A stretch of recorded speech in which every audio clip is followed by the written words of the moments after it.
बाण मारले, म्हातारं खाली पडलं. खाली पडल्याच्या नंतर बाणाचा पलंग तयार झालता, पण मान खाली जात होती. आता उशाला काय द्यावा, लय मोठमोठाले धावले उशाला देण्यासाठी, पण ते म्हातारच होतं. ते हलकाटायचं उशाला घेत होतं का? ते का मंदिरात पते खेळणार होतं का? मंदिरात गुटखा खाऊन थुकणार होतं का? लोकांच्या बैठकीत चहा पिऊन बिडी खुर्च्याला इजिणार होतं? लय खुर्च्या आहे हो झाल्या आता, म्हणजे असे गोल टिपके पडे बिड्या इजिणारायच्या. म्हणजे आकलीचे कांदेच नाही ना, कुठं बिड्या इजवा काय इजवा, असं म्हातारं असेल का ते? अर्जुनानं बाणाची तिवई केली. कृष्णा जी तहान लागली रे. अग्निबाण मारला, तृप्तीचा ढेकर दिला आणि कृष्ण परमात्म्याला सांगितलं, जगदानंद कंद जगतपते, आता 11 दिवस जवळ येऊ नका. त्याच्या आधी विचारलं, कन्हैया उत्तरायण कधी लागायला रे? देवान मागं तोंड केलं तर मागं राजकारणातला 2 नंबरचा डॉन होता विदुर काका. राजकारणात 5च डॉन झाले, 5च. या 5 लोकांसारखं आपण जिवंत आहेत तोपर्यंत जन्माला येणार नाही. 5च. शेवटचा रयतेचे राजा छत्रपती शिवाजी महाराज.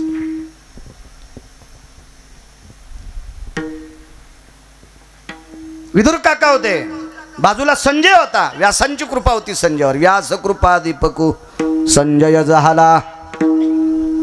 संजयाने तात्काळ उत्तर दिलं, उत्तरायण 22.5 दिवसाला लागणार आहे. यम तर उशालाच होता, येऊन या काळ बैसला असे उशालाच यम होता. पितामह भीष्माचार्यानं सांगितलं, ये यमा तुला माहित आहे ना मला दक्षिणायत मारायचं नाही, उत्तरायण 22.5 दिवसाला लागणार आहे. होय चल हो तिकडे. काढून दिलं यमाला. देखोनी दक्षिणायन अति घोर, भीष्मे ऐकताची उत्तर, काळाशी सारोनिया दूर, स्वशरीर रक्षिले. इच्छा मरणी होते. ते जर म्हणले मला मरायचंच नाही, कोणाची मायवेली मी म्हाताऱ्याला न्याला. 22.5 दिवस तिथं उभा राहाय. देवाला सांगितलं 11 दिवस आता कोणी दर्शनाला येऊ नका, पडायचं असेल तर लांबून पाया पडा, मला बेजार करू नका. आणि 12व्या दिवशी सकाळी म्हातारं उठलं आणि पंढरपुरातल्या मालकाच्या हातात एक ग्रंथ देऊन टाकला, विष्णू सहस्रनाम. 113 बाण अंगात गेलते, 113 बाण, आणि 1000 नावाचं स्तोत्र विटेवरच्या मालकाला देऊन टाकलं. 1000 नावाचं स्तोत्र जगाच्या मालकाचं दिल्याच्या नंतर त्याची छाती किती उंचावली असेल कल्पना करा ना. आणि मग दटवायला सुरुवात केली, यमड्या निघून जाय, इथं थांबायचं नाही. मोठ्या लोकांचं असंच असते, देखता दटीत येत. मोठ्या लोक देखता असेच दटीत असते. चल निघ, थांबायचं नाही इथं.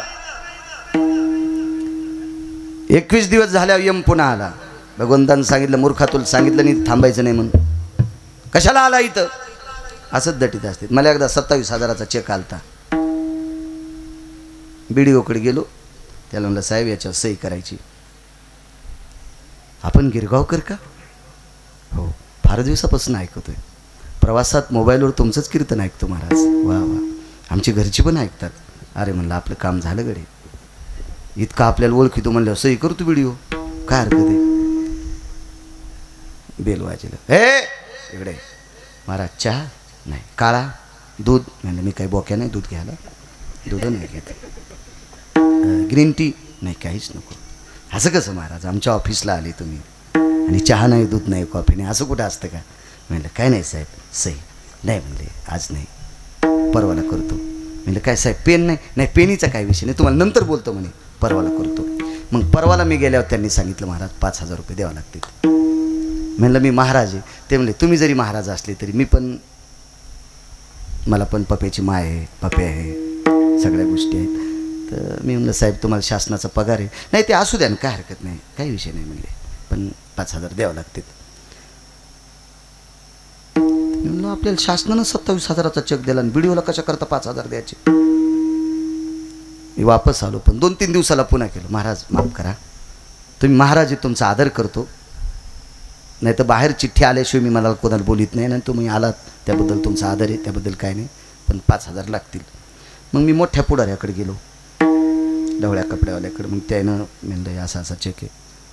काय रे अक्कल का आणठुली काय, कुठं काय कळतं का नाही तुला? कोण आहेत ते? इतक्या शिव्या दिल्या तुम्हाला कीर्तनात देऊनच दाखवणार नाही. मला असं वाटलं ते 27,000 चुलीत गेलेले पोरडे त्या अधिकाऱ्याला किती शिव्या दिल्या त्या मोठ्या साहेबानं. आणि मग मला असं वाटलं आता आज जाऊच नाही उद्या जावा, कारण ते म्हणून तुझ्यामुळंच मला शिव्या भेटल्या.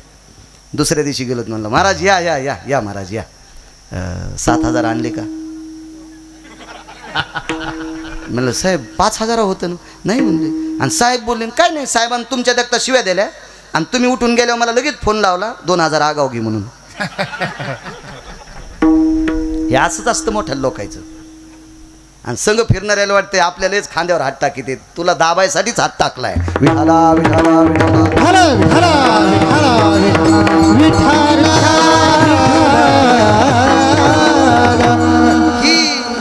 ही गुलाबी घोळ आहे. गुलाबी घोळ असा आगाव फागाव घोळ कळत असतो, गुलाबी घोळ कळत नसतो बरं का. हे चोंभाळ्या शहाणपणा म्हणायचा. मोठ्या झाडाखाली सोयाबीन वाळत नाही पण शेंग लागतच नाही. मोठ्या झाडाखाली कापूस वाळत नाही पण बोंड लागतच नाही. मोठ्या झाडाखाली ऊस वाळत नाही पण पेर वाढतच नाहीत. मोठाले झाडं नुसत्या दाबू दाबूच बारीक करते. म्हणे ह्या झाडाला कधीच मोठं म्हणायचं. मोठा आहे पंढरपुरातला विठाला विठाला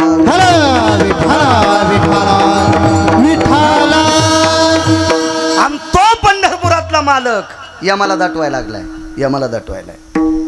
यम निघून गेला. 22.5 दिवसाचा काळ संपला. भीष्माचार्याच्या चेहऱ्याला घाम. वरुताम काया स्वेदायम वरुतान काया स्वेदायाम. वरुता म्हणजे वरी, काया म्हणजे शरीर, स्वेद म्हणजे घाम. घाम आला.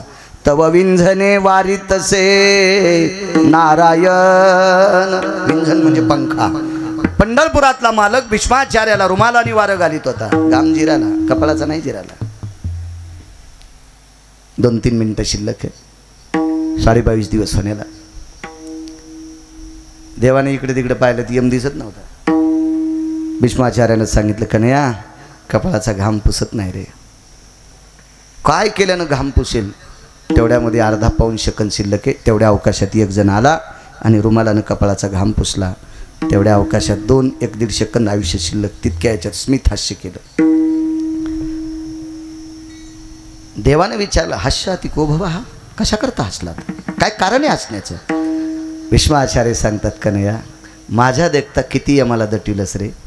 माझ्या अंगाला आलेला घाम तुम्ही वारं घालून पुसला रे, पण कपाळाचा घाम यमानच पुसला. यम कुठं होता म्हणे? ते आमच्यातलाच. अरे तुमच्यातल्याच एका माणसाच्या रूपात यम आला, कपाळाचा घाम पुसला आणि माझ्या प्राणाला फासा टाकला. येऊन या काळ बैसला शेवसा. येऊन या काळ बैसला शेवसा. तो शिकायचा डोळे आता. येऊन या काळ बैसला शेवसा. येऊन या काळ बैसला शेवसा. येऊन या काळ बैसला शेवसा. येऊन या काळ बैसला शेवसा.